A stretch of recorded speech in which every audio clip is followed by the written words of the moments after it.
Hey there, thanks for watching my channel. I value all of your opinions and comments. Where in the world are you watching today? Share your thoughts below. Now, let's start the story for today. I stood there at the terminal, suitcase in hand, watching my wife's private jet take off without me. Cassandra, with her glam crew, had just turned what was supposed to be our anniversary getaway into a girls' trip. No warning, just a smirk and a shrug. "This is a girls' trip now," she said, like it was funny. Like I didn't matter. I didn't make a scene. I just turned away, walked to the first-class desk, and booked the next flight to Paris. I had the miles, the money, and suddenly the motivation to stop chasing someone who clearly didn't care. 10 minutes later, she was 30,000 feet in the air, laughing with her entourage, and her inbox dinged with an email from our lawyer. The beginning of a separation agreement. I'd set it up just hours before. I could imagine her reading it, jaw tightening, that perfect composure cracking. And I was sipping espresso in my plush first-class seat, bound for Paris, letting it all go. By the time I landed, my phone buzzed with 155 unread messages. I didn't bother opening them, not then. I had stepped into Paris not as her shadow, but as myself. It was time to stop trailing behind and start finding out who I was again. Cassandra had always led.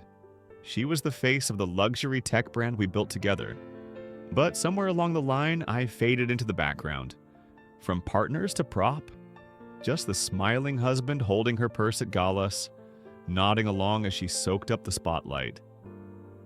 Not anymore. The air in Paris smelled like freedom.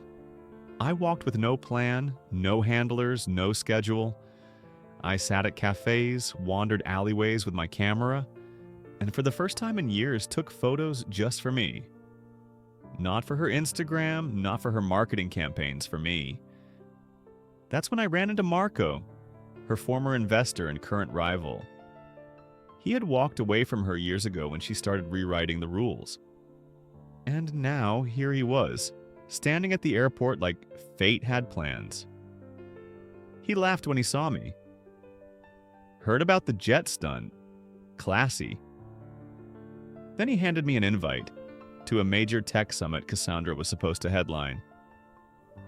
"She doesn't know you'll be there, right?" "Nope." "Perfect," he smirked. We shared a drink, and for the first time, I felt grounded. Not because someone needed me, but because someone respected me. Marco remembered the early marketing ideas, the ones that launched her brand, the ones I created.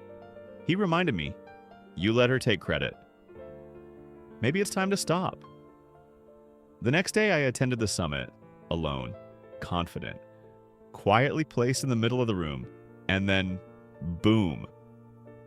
The host called me out live in front of the entire crowd. Julian Cole, the real mind behind the brand Cassandra Blake built. The room froze, then clapped. I didn't need to say a word. Cassandra never showed. Word was she was spiraling since that legal email.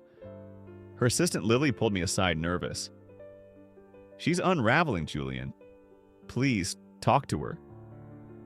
But I didn't need to fix her storm anymore. Paris gave me something else, a gallery. After showing my photos to Genevieve, a local artist, she helped me mount my first exhibit. We called it Uncropped, a symbol of me stepping out from behind the frame she always edited. Every photo I hung had meaning. The cracked walls, the flower cart lady, the digital reconstruction of a photo where Cassandra had nearly cropped me out. I turned it into something new, something honest. People came. They saw me. Not Cassandra's +1, not her background character. Me. Every piece sold. Then she texted, "Let's meet, just us." Curious, I agreed. We sat at a quiet cafe by the river. She arrived late, wearing her sunglasses like armor. "You embarrassed me," she snapped. "No," I said. "You embarrassed yourself. I just stopped covering for you." She softened, then blamed it on the girls, said the trip wasn't supposed to be that way. But I didn't buy it. Not anymore. I'm done playing your game. She offered a settlement.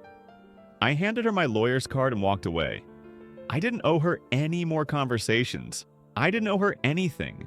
That night, I stood by the Seine, breathing in the cold air, feeling lighter than I had in years. Her messages still poured in. The last one said, "Do you still love me?" I deleted it without replying. I started writing again. Not press releases, a journal, just my voice, raw and real. Julian Cole, artist, not her +1, not stranded, flying. I stayed a few more days, exploring Paris, spending time with Genevieve, planning future exhibits. It wasn't romantic, not yet. It didn't have to be. It was human, real. Something I hadn't felt in a long time. On my last night, I walked the city again. The lights flickering on the river, the accordion player's melody trailing me like a second heartbeat. I stopped at a quiet bar. Genevieve joined me. "You're different now," she said. "I feel it." She smiled. "Most people stay cropped. You didn't." We talked for hours about art, life, mistakes, about what comes after you let go of the person who always made you feel small. She said, "Paris doesn't let go that easy." "Maybe," I replied, "or maybe I'm just taking it with me."